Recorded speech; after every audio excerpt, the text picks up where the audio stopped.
정말로 그 사랑 영원하리라.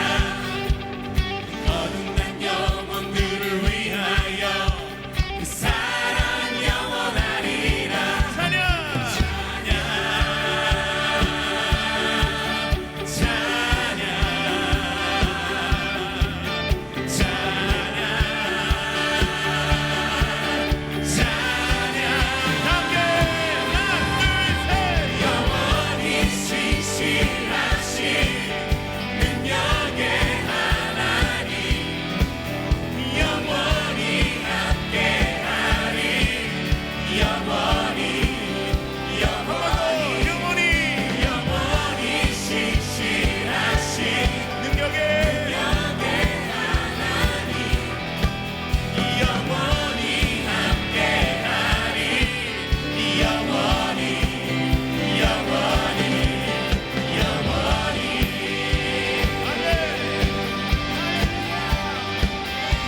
다시 한번 고백할까요? 쉬는 데까지 함께 사랑 영원하리라. 주대로 우리 걸어가리. 그 사랑 영원하리라. 함께 찬양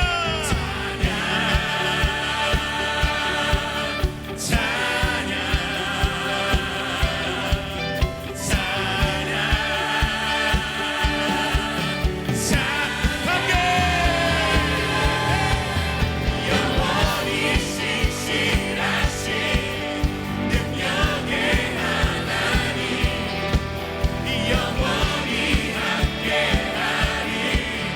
영원히 신실하신 능력의 하나님, 영원히 함께하리.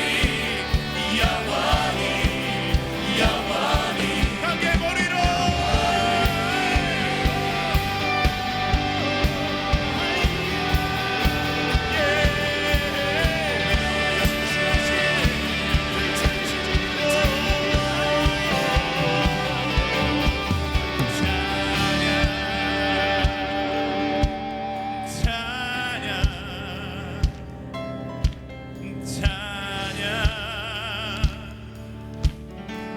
찬양 함께 찬양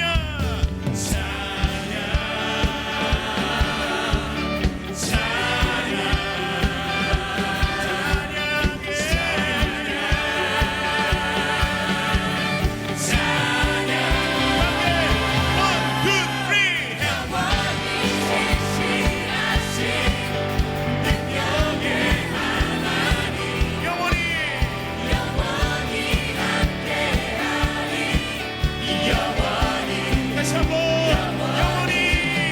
영원히 신실하신 능력의 하나님, 영원히 함께하리.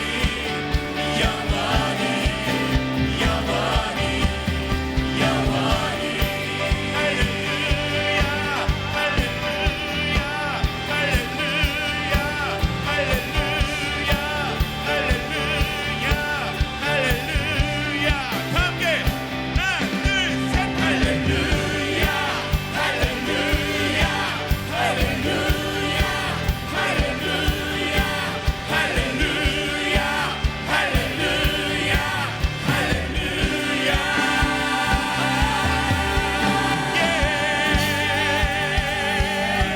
할렐루야 신실하신 하나님 앞에 다시 한번 감사와 영광의 박수 올려드립시다. 아멘.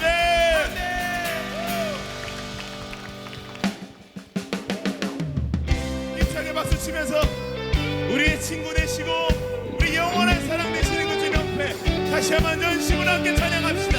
할렐루야.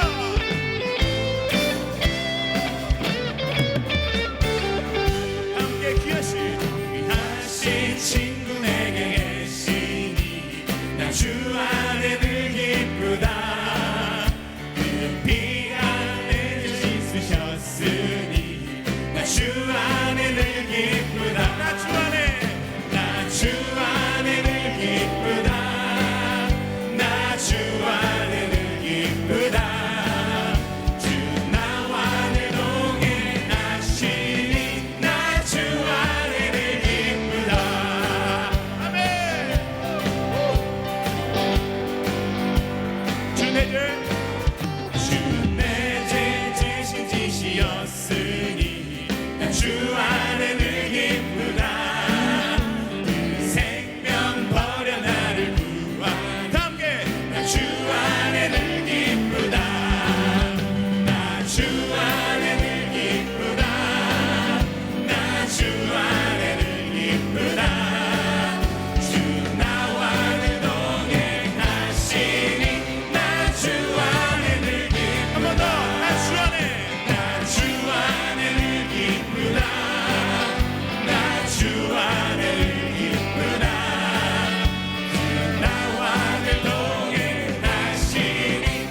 자리에 앉으시면서 옆 사람의 고백합니다. 예수님이 당신의 기쁨 되십니다. 우리 다시 한번 우리 옆 사람 앞뒷분 두 분 이상에게 예수님이 당신의 기쁨이십니다. 고백하실까요? 아멘.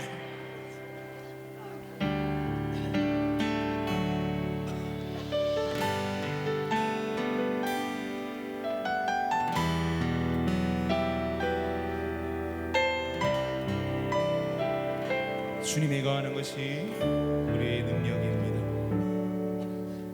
영원한 사귐에 날 초대하시네. 주님을 누리며 사는 것, 날 지으신 대로 날 부르신 대로 주님과 함께 걷는 삶. 영원한 사귐에 날 초대하시네. 주님을 누리며 사는 것, 날 지으신 대로 날 부르신 대로 주님과 함께 걷는 삶. 이것이 영원한 삶, 이것이 영원한 삶. 참 하나님과 그 아들 아는 삶. 이것이 영원한 삶, 이것이 영원한 삶. 내가 주 안에, 주는 내 안에 늘 거하는 삶.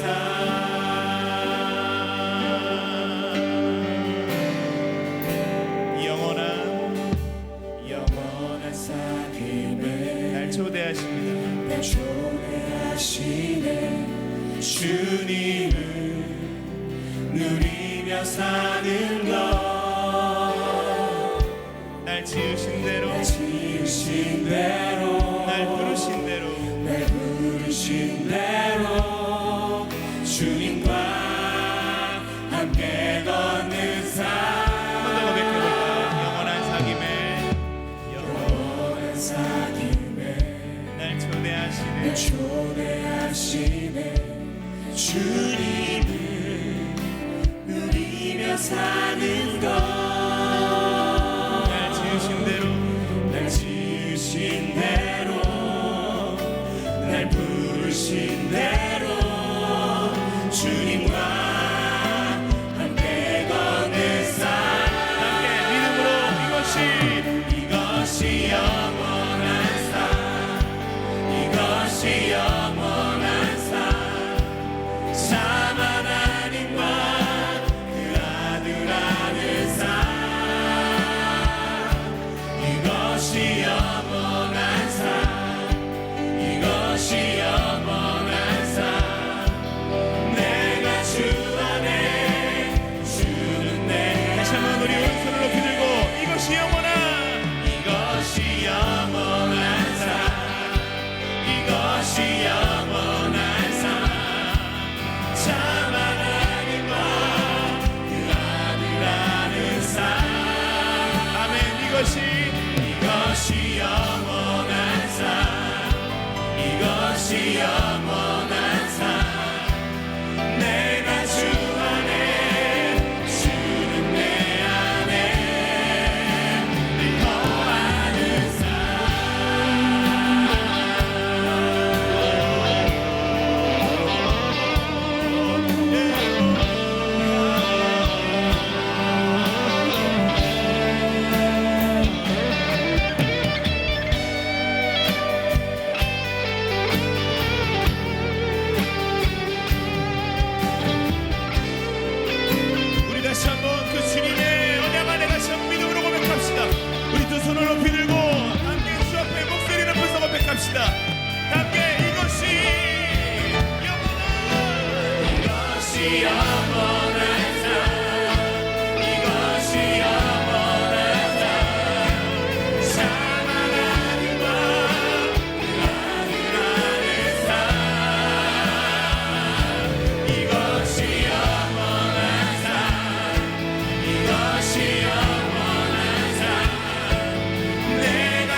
오늘의 말씀은 사무엘하 9장 1절에서 2절 말씀입니다.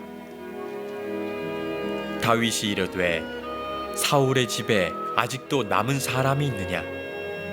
내가 요나단으로 말미암아 그 사람에게 은총을 베풀리라 하니라. 사울의 집에는 종 한 사람이 있으니 그의 이름은 시바라.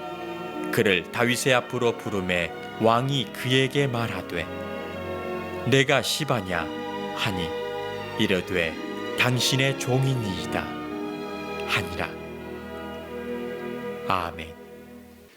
여러 사람들이 많이 있는 곳에 한 사람의 숫자라고 하는 의미는 때로는 참 미약해 보일 때가 있습니다. 그런데 여러분 이렇게 한번 생각해 보십시오.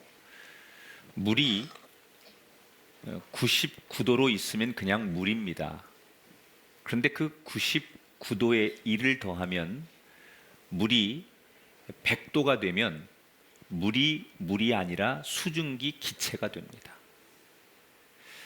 그냥 99면 우리가 아는 물이지만 1도 차이를 두고 물이 되고 기체가 나누어지게 됩니다. 이것을 우리가 임계점이라고 말하죠.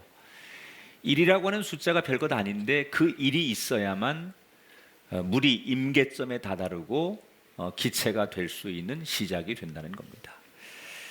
역사상 유명한 트로이 전쟁을 여러분 많이 들어보셨죠? 이 트로이 전쟁은 두 국가가 국가의 운명을 지고 10년 동안 지루한 전쟁을 하는 역사입니다. 그런데 왜 트로이 전쟁이 일어났느냐? 한 여자 때문에 전쟁이 일어납니다. 헬레나라고 하는 왕비가 있었습니다. 그런데 트로이 왕자가 어느 날 스파르타에 갔다가 그 헬레나라고 하는 왕비를 사랑하게 됩니다. 이미 왕비는 결혼한 여자예요. 그런데 둘은 너무 사랑해서 도망을 갑니다. 뒤늦게 자기 부인이 없어진 사실을 안 왕이 군대를 이끌고 트로이를 쳐들어가죠. 그래서 내 아내를 내놔라, 사랑하니까 줄 수 없다 이러고 두 왕 사이에 정말 나라의 흥망을 두고 전쟁을 10년 동안 합니다. 결국 다 망하죠. 한 여자가 두 나라를 망하게 하는 거예요. 여러분, 하나라고 하는 것이 때로는 망하기도 하고 하나라고 하는 것이 때로는 모두를 살리기도 해요. 여러분의 한 사람이 저는 의미 있는 한 사람이 되시고 여러분의 그 한 자리가 정말 보람된 한 자리가 되시기를 주님의 이름으로 축원합니다. 오늘 우리가 읽은 성경의 내용도 한 사람이 얼마나 중요한 건가를 하나님이 우리에게 말씀하고 있습니다. 다윗은 지금 이스라엘을 통일했습니다. 그리고 주변의 모든 나라들이 다윗의 부강한 힘 앞에 속속 무릎을 꿇고 조공을 바치고 다윗은 태평성대를 누리고 있었습니다. 아무 문제가 없습니다. 그런데 어느 날 문득 다윗의 마음속에 지난날 누군가와 했던 한 가지 약속이 떠오르면서 그 약속을 지키지 못한 것에 대한 죄책감을 갖게 됩니다. 그 약속은 사울 왕의 첫째 아들이었던 요나단과 나눴던 약속이에요. 어느 날 요나단과 이런 약속을 나눕니다. 내가 왕이 되면 너의 자손들을 내가 돌볼 테니 걱정하지 말아라. 그런데 그런 약속을 찰떡같이 해놓고 왕이 됐는데 자기가 그동안 너무 힘들게 왕이 되었고 험난하게 왕이 되었고 사울 왕으로부터 받았던 고통과 상처가 너무 컸기 때문에 요나단과 했던 그 약속을 새까맣게 잊고 있었어요. 그런데 문득 어느 날 요나단과 했던 약속이 떠올라요. 그래서 다윗이 그 약속을 지금이라도 지켜야겠다라고 생각해서 혹시 사울 왕조의 자손들이 요나단의 자식들이 이 나라 어디엔가 살고 있다면 찾아보거라. 내가 그들에게 은총을 베풀고 싶다라는 이야기를 합니다. 그게 오늘 1절에 나오죠. 볼까요? 다윗이 이르되 사울의 집에 아직도 남은 사람이 있느냐? 내가 요나단으로 말미암아 그 사람에게 은총을 베풀리라 하니라. 여러분, 다윗은 사울 왕으로부터 인생의 가장 가장 소중한 젊은 시절 10년을 잃어버린 사람이에요. 그 사울 왕의 시기와 미움 때문에 광야를 전전하면서 사람 같지 않은 인생을 살았던 사람이에요. 그래서 사울에 대한 분노가, 그 집안 식구들에 대한 미움이 다윗에게는 있을 수밖에 없어요. 그 사울을 생각한다면 그 자식들, 그 후손들, 그들의 왕조를 다 멸하고 싶은 것이 다윗의 마음이에요. 그러나 다윗은 하나님이 가르쳐준 말씀을 실천하고 싶었어요. 원수를 사랑하라. 여러분, 우리가 때로 살다 보면 나에게 힘들게 했던 사람, 그 사람을 우리가 원수라고 하죠. 나를 힘들게 했던 사람을 우리는 다 원수라고 해요. 그 원수를 향해서 평생토록 복수하기 위해 한평생을 사는 사람이 있어요. 우리가 영화나 드라마 같은 데 보면요, 부모의 원수를 갚는다든지 자신의 원수를 갚기 위해서 한평생을 그 원수를 향한 증오와 복수심으로 한평생을 살다가 어느 날 딱 가서 보니까 그 사람이 이미 망가져 있거나 망해 있거나, 그러면 내가 이렇게 이런 사람을 위해서 한평생 이 원수를 갚으려고 이렇게 내 평생을 허비했던가라고 허탈해하는 모습들을 영화나 드라마에서 많이 보게 돼요. 여러분, 왜 원수를 용서해야 되느냐? 원수라고 하는 것이 여러분, 나에게 어떤 해를 입힌 사람일지라도 그것은 그 사람을 그렇게 만드는 악의 세력, 영의 마귀들이 그 사람을 그렇게 조종하고 그렇게 현혹되는 거기 때문에 우리의 싸움은 마귀가 돼야지 그 사람을 미워하면 안 된다는 거예요. 우리가 하나님 앞에 받을 상 중에 제일 큰 상이 뭔지 아십니까? 나를 사랑하는 사람들, 그 사람들 수십 명을 내가 사랑해주고 잘하는 건 누구나 다 할 수 있어요. 그런데 나를 사랑해주는 사람 수십 명을 사랑하는 것보다 내가 원수라고 생각하는 그 한 사람을 사랑할 수 있다면 하나님은 그 사람에게 더 큰 상급을 주시는 거예요. 그래서 성경이 말한 대로 내 원수를 사랑해라. 우리가 살다 보면 우리 주변에 불편한 사람이 생길 수 있어요. 여러분, 그때 그 사람을 사랑하는 복된 주인공이 되시기를 축원합니다. 그래서 이 다윗이 사울 자손들, 이 자기를 너무 괴롭혔던 그 전 왕조의 사람들 가운데 그래도 내가 누군가가 자식들이 아직도 살고 있다면 그들을 도와줘야겠다라고 생각해서 찾아봐라 그랬더니 누가 나오느냐? 요나단의 아들 무비보셋이라고 하는 왕자가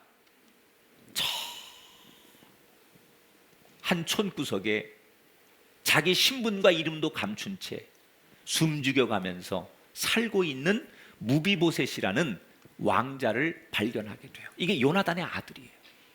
자, 제가 여러분 도표를 하나 보여드릴게요. 사울 왕이 4명의 아들을 뒀어요. 그런데 요나단, 아비나답, 그 다음에 말기수아는 전쟁에 나가서 사울하고 죽죠. 저 빨간 도표는 사망했다는 얘기예요.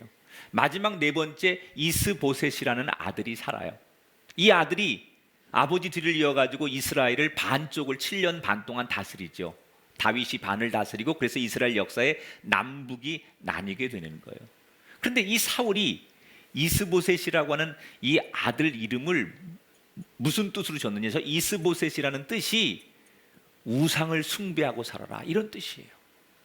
그러니까 이 아버지가, 사울이라는 아버지가 얼마나 하나님 마음을 아프게 하고 공의롭지 못한 사람인가를 그 아들 이름을 진 걸 보면 알아요. 야, 너 여러 신을 섬기고 세상을 섬기고 권력을 섬기고 그런 사람이 되라, 그래가지고 이스보셋 이렇게 이름을 줬다는 거예요. 그런데 요나단이 자기 아들을 낳아서 뭐라고 줘요? 무비보셋. 이 무비보셋이라는 뜻은 아니다, 하나님이 싫어하는 우상을 파괴하는 인생이 되라. 비록 우리 아버지 사울이 우리들한테 그런 이름을 줘줬지만 너는 그렇게 살면 안 된다. 그래서 아버지가 잘못 산 것을 자기 자식에게 대물림하지 않기 위해서 너는 그런 사람이 되지 말라. 우상을 버리고 파괴하는 사람이 되라. 그래서 무비보셋이라는 이름을 줘줘요. 그런데 이 무비보셋이 참 불행한 사람이에요. 태어나 보니까 자기 할아버지가 왕이에요. 그러면 아버지가 요나단이니까 할아버지 뒤를 이어서 아버지가 왕이 되고 자기도 자연스럽게 왕이 돼야 되는 운명이에요. 그런데 할아버지가 미쳐버리고 광신자가 되고 인격적이지 못하고 파괴자가 되는 바람에 전쟁에 나가서 자기 아버지하고 다 전사를 해요. 그리고 왕위를 빼앗겨서 자기는 왕족으로 태어났지만 왕자로서의 삶을 살지 못하고 이렇게 한 귀퉁이에서 숨어서 숨죽이고 살고 있어요. 더군다나 이 무비보셋은 5살 때 장애를 입어요.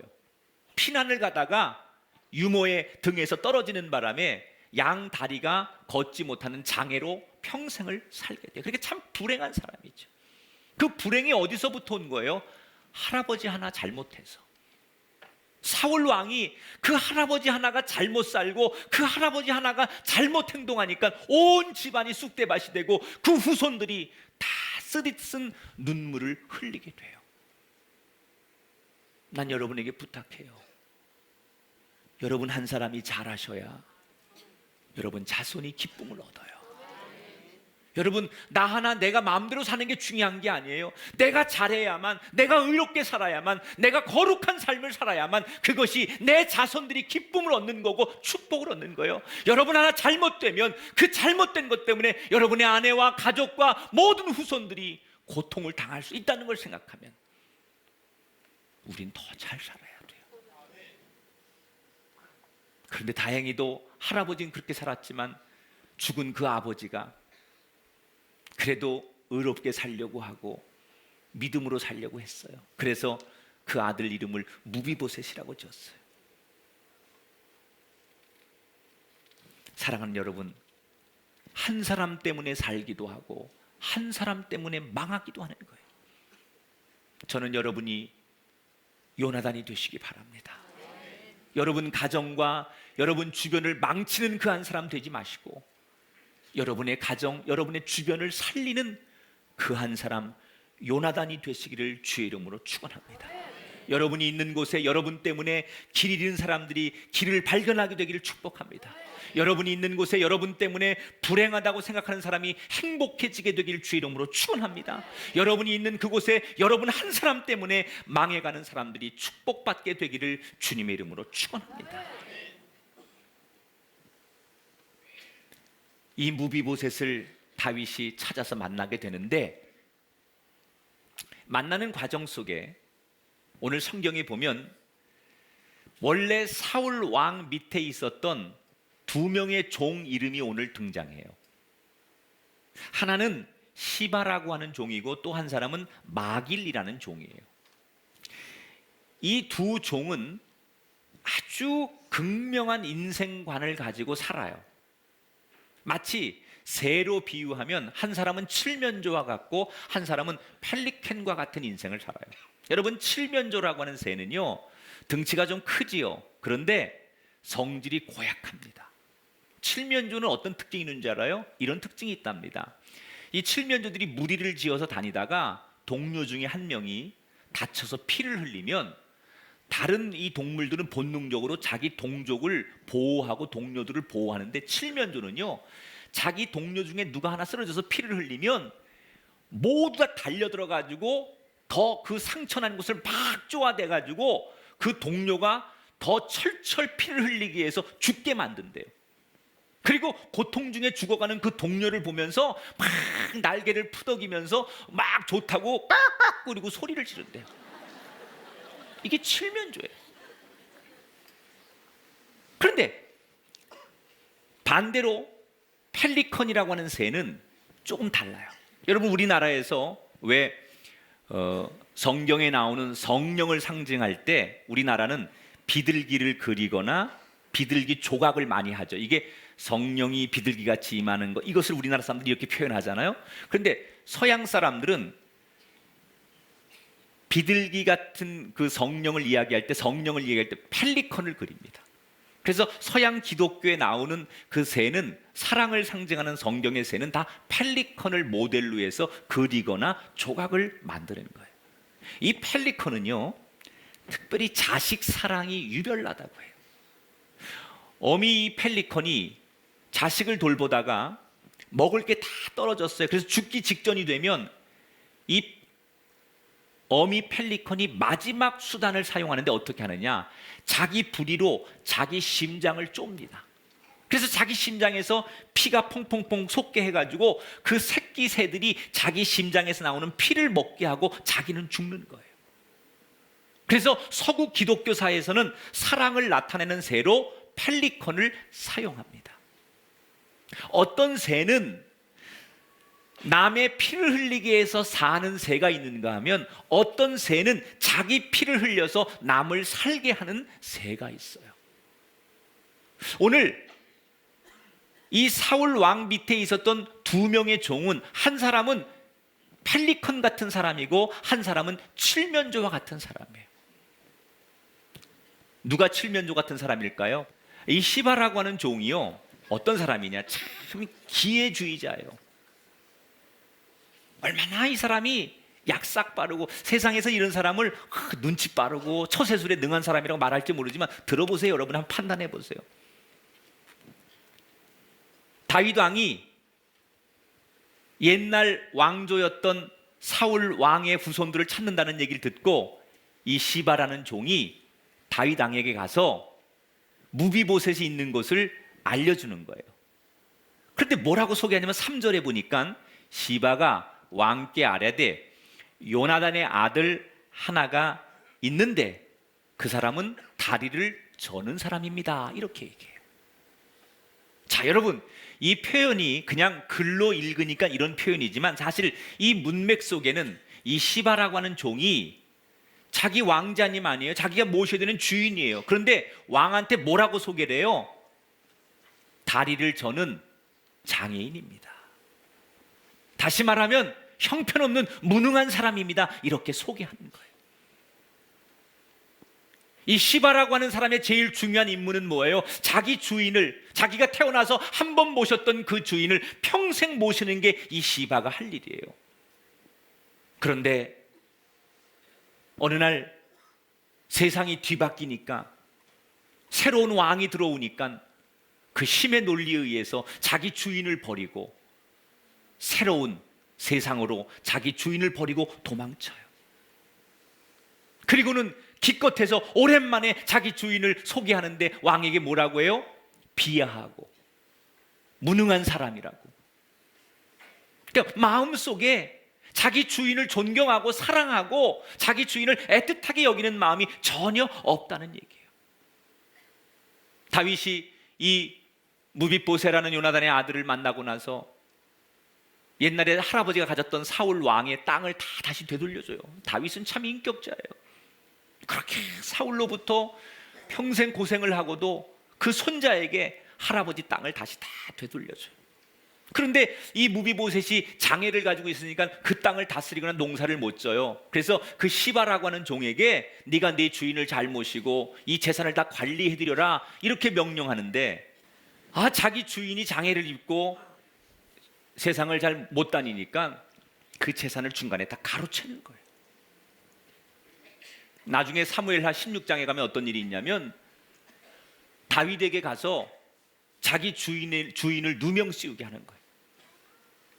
이 우리 주인이 당신이 빨리 왕자에서 밀려나거나 죽기를 바랍니다. 그래서 새로운 시대 왕이 자기가 되려고 그렇게 꿈을 꾸고 있습니다. 이렇게 거짓말로 자기 주인을 어려움에 빠뜨리기 위해서 누명을 씌웁니다. 아주 이 사람은 못된 사람이에요.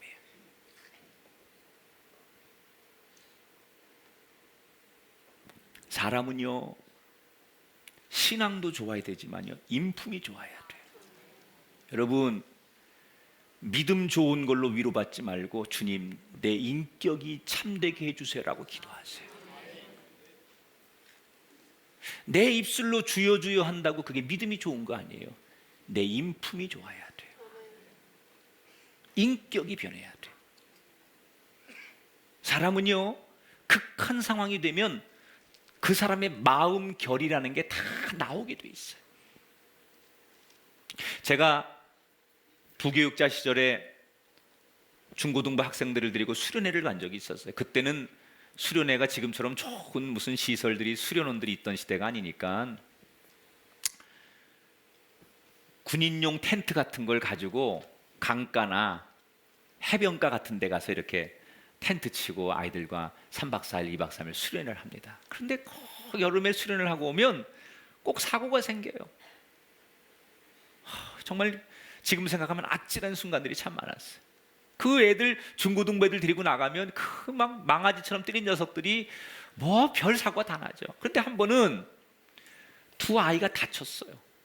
근데 둘 다 이게 교회 권사님의 자제들이에요.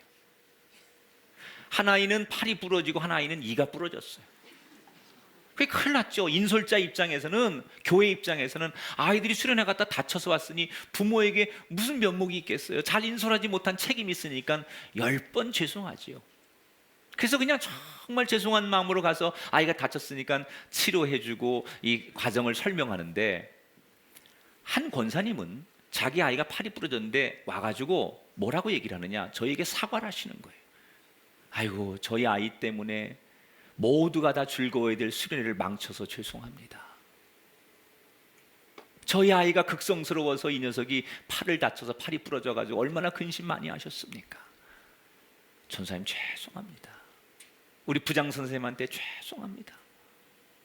그리고 이분이 진심으로 오히려 우리한테 사과를 하시는 거예요. 더 미안하죠, 우리가.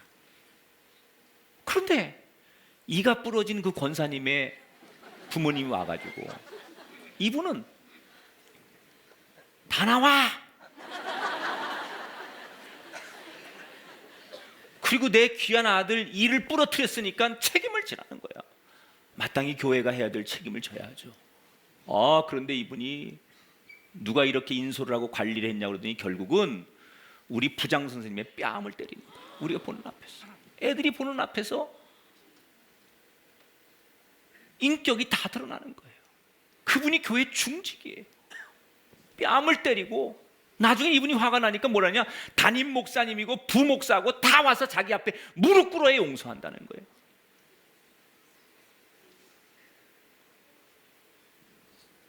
그 사람이 평상시에 교회에서 권사님으로 많은 사람들에게 은혜를 입히는 사람이에요. 그런데 그 마음결이 그 중요한 순간에 다 고스란히 나오는 거예요. 난 여러분들 마음이 온화한 분들이 되길 바라요. 세상에 나가서 믿음도 중요하지만 여러분의 마음이 선한 마음이 되셔서 그 선한 마음으로 세상을 바라보고 살게 되길 축원합니다. 시바라는 사람은 그런 사람이에요. 그런데 또 한 종이 있어요. 마길이라는 사람이에요. 이 사람은 자기 주인 그 무비보셋이 5살 때 장애를 입었을 때부터 그렇게 숨죽여서, 여러분 전 정권의 몰락한 그 왕족의 왕비를 지금 데리고 사는 건 목숨을 건 행위 아닙니까? 그런데 이 마길이라고 하는 종은 자기 주인을 버릴 수가 없는 거예요. 비록 장애를 입고 숨죽여 살아야 되지만, 신분을 감추고 살아야 되지만 그 주인을 버릴 수가 없어서 그 주인을 평생도록 보호하는 거예요. 자기 목숨이 어떻게 되고 자기 집안이 어떻게 되더라도 그 주인을 버리지 못하고 끝까지 책임을 지고 충성을 다하는 거예요. 그리고 세월이 지나서 다윗이 그 무비보셋을 찾는 거예요. 봐요. 이 시바라는 사람하고 마길이라는 사람이 비교가 되잖아요. 이 시바라는 사람은 시대를 잘 판단하는 사람이에요. 무슨 사다리 타듯이 잘 옮겨 타, 막 싹싹싹싹 눈치도 빠르고, 그래서 출세지향적이에요. 그래서 돈도 벌고 지위도 얻고 사람들로부터 인정을 받았을지 몰라요. 그러나 여러분 지금 들어보시는 대로 역사가 평가할 거고 하나님이 평가하실 거 아닙니까? 아무리 그렇게 기회를 얻어서 돈을 얻고 명예를 얻고 자기 목적하는 걸 이루었을지라도 이 사람의 인생이 과연 행복하고 이 사람의 자손들이 과연 잘 됐을까요? 어쩌면 너무 바보같이 그죠? 한 번 섬긴 그 주인을 끝까지 섬기는 마길 같은 사람이 현대인들의 눈에 보면 바보 같고 어리석은 사람처럼 보이지만, 마길 같은 사람이 있었기 때문에 그 무비보셋이 버림받지 않고 그 장애를 입고도 여기까지 살아와서 드디어 다윗에게 은혜를 입는 그런 날이 찾아오는 거예요. 저는 오늘 이 성경을 대하면서 이렇게 묵상해 봤어요. 하나님, 내 인생이 누군가에게 혹 시반은 아닙니까? 나로 하여금 누군가에게 내가 마길이 되게 하옵소서. 여러분에게도 이 두 이름 앞에 여러분을 대입해 보기를 원해요. 여러분의 삶이 누군가에게 시바 같은 인생입니까? 아니면 누군가에게 마길처럼 누구를 살리는 인생입니까? 남의 인생을 가로막고 남의 인생을 아프게 하는 그런 시바 같은 인생이 아니라 남의 인생을 회복시켜주고 그를 제대로 다시 일으켜주는 마길 같은 축복의 통로가 여러분의 인생이 되기를 주님의 이름으로 축원합니다. 다윗이 이 무비보셋을 만났어요. 그리고 네가 내 친구 요나단의 아들이냐? 그 사울 왕의 손자냐? 그러면서 그 장애로 한평생을 그렇게 초라하게 살아갔던 무비보셋을 안아주면서 다윗이 뭐라고 말해요? 내가 너에게 은총을 베풀리라. 은총을 베풀리라. 여러분, 이건 큰 은혜예요. 옛날 이 왕족 시대에는요, 옛날 그 다른 왕족들은 다 멸하는 거예요. 그래야 후환이 없는 거예요. 그래서 우리 조선의 역사에 보면요, 왕족을 멸할 때는 그 가문을 멸할 때는 씨를 말린다고 그러잖아요. 어떤 것도 살려두지 않는 거예요. 이게 보통 관례라고요. 그런데 그 자기의 원수였던 사울 왕이 몰락했지만 그 씨가 살아있는데, 후손이 살아있는데 다윗은 그를 축복해줘요. 은혜를 베풀어요. 근데 여기서 말하는 이 은혜가 뭐냐? 1절에 보면 내가 요나단으로 말미암아 그 사람에게 무비보셋이죠. 내가 무비보셋에게 은총을 베풀리라 그랬는데 이 은총이란 말이 히브리어로 뭐냐? 따라합시다. 헤세드. 다시 한번 헤세드. 헤세드라는 얘기가 뭐냐면요, 높은 사람이 아랫사람에게 아무런 대가를 바라지 않고 주는 거. 어떤 대가가 없어, 그냥 주는 거예요. 아무런 바라는 거 없이 그냥 주고 싶어서 주는 걸 우리가 은총이라고 해요. 그걸 은혜라고 해요. 그 단어를 지금 다윗이 무비보셋이라고 하는 이 왕자에게 은혜를 베푼데 이것을 이때 히브리어로 성경에 헤세드라고 기록했다는 거예요. 그런데 성경에 보면 하나님께서 죄 많은 우리들을 구원하실 때 아무 조건 없이 독생자 아들 예수 그리스도를 이 땅에 보내셔서 우리를 구원하실 때 썼던 그 은혜를 뭐라고 쓰느냐? 헤세드라고 썼어요. 그러니까 다윗이 지금 이 무비보셋에게 베푼 이 은혜가 헤세드라면 하나님께서 우리에게 베푸신 은혜가 헤세드라는 거예요. 할렐루야.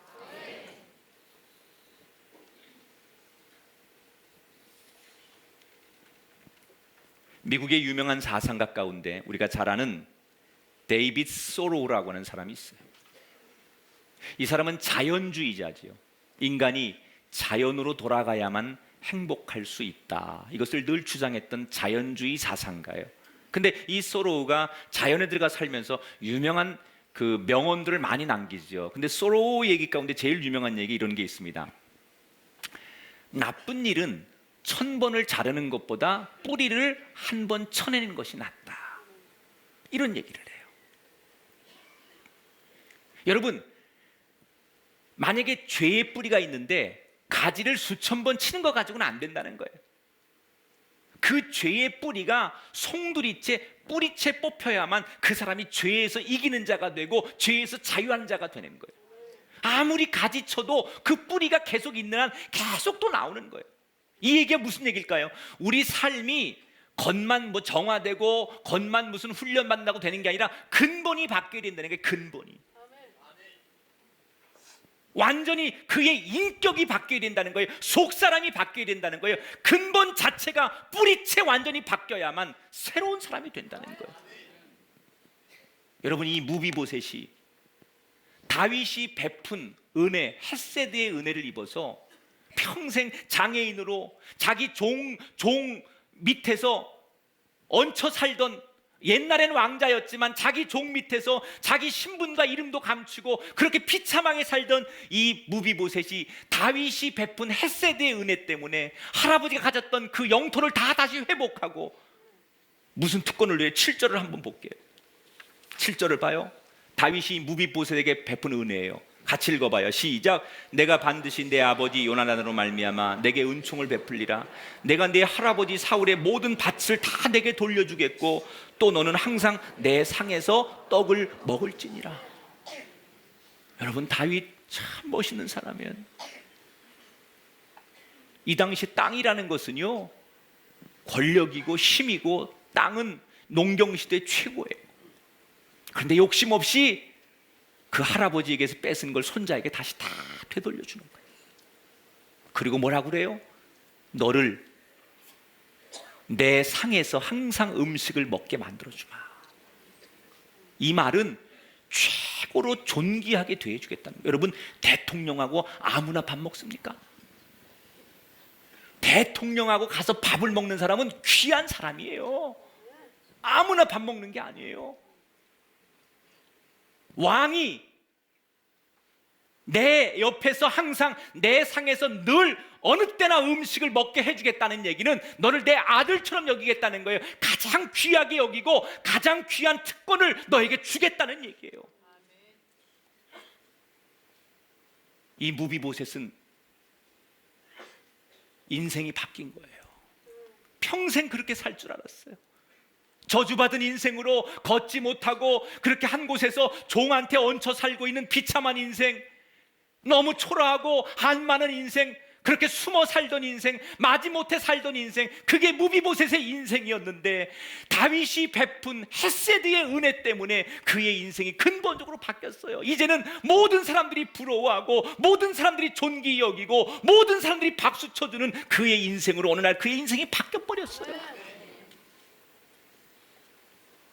여러분, 이 무비보셋이 다윗에게 헤세드의 은총을 입었다면 저와 여러분은 하나님 앞에 똑같은 헤세드의 은총을 입은 사람인 줄 믿습니다.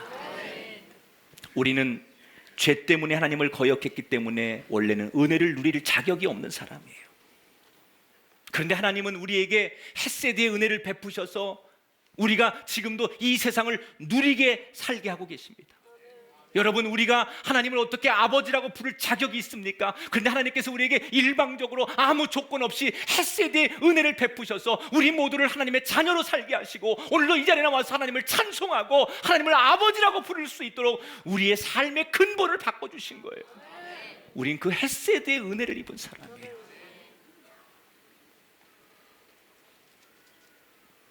무비보셋이 다윗에게 받은 그 은혜 때문에 그의 삶이 근본적으로 바뀌었다면 우리를 주의 자녀로, 성도로, 하나님의 백성으로 불러주신 그 하나님의 헤세드의 은혜 때문에 우리 겉만 달라지는 그리스도인이 아니라 우리의 삶과 인격과 속사람이 달라지는 거룩한 사람이 되기를 축복합니다. 한 사람이 중요합니다. 한 사람이 중요합니다. 사울이 되지 마십시오. 요나단이 되십시오. 앞서 설교한 것처럼 그 1이라고 하는 하나의 숫자가 그냥 99도에 머물면 무리지만 그 1이 더해질 때, 하나가 더해질 때 100이 되어서 수증기가 되고 기체가 되는 임계점을 만나는 것처럼 여러분 하나 때문에, 여러분 가문의 후손이, 여러분 자손 대대로 바뀌는 역사가 여러분 하나 때문에 일어나게 되기를 축원합니다. 여러분 이번 주에 나가 여러분 일하는 여러분의 직장과 일터에 여러분 하나 때문에 여러분의 일터가, 여러분의 기업이, 아니 이 역사가 그 한 사람 때문에 바뀌는 축복이 여러분을 통해서도 나타나게 되시기를 주님의 이름으로 축원합니다. 여러분 한 사람이 중요합니다. 그 사람이 나이기를 소망하는 아름다운 저와 여러분 되기를 주의 이름으로 간절히 축복합니다.